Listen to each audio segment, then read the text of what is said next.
It's time for your weekly boiler tip. Nobody likes to run into steam leaks when you're bringing a system up.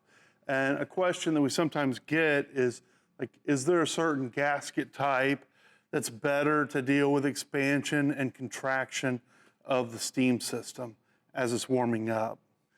The real culprit when we're heating up a system isn't necessarily gradual expansion of the system.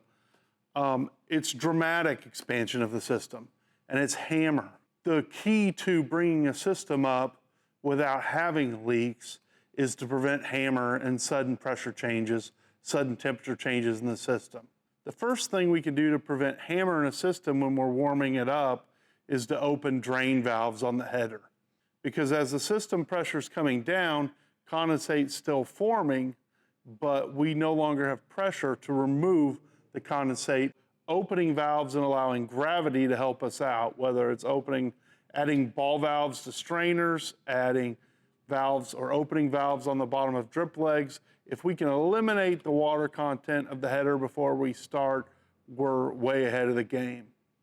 The second thing we can do is reduce the rate of expansion. So the slower we bring a system up, the less likely we are to have dissimilar components expand at different rates and leaks. So if I've got a boiler and I'm bringing it up into a system, I'm typically going to have the header valve open so that we are adding steam to the system as we're generating it on the boiler. That's going to really make that a lot more gradual.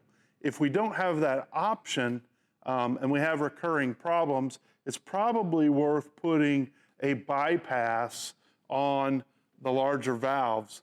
A smaller globe valve there can allow us to add steam more slowly to the system and limit that rate of temperature increase. That will go a long way to eliminating those startup leaks.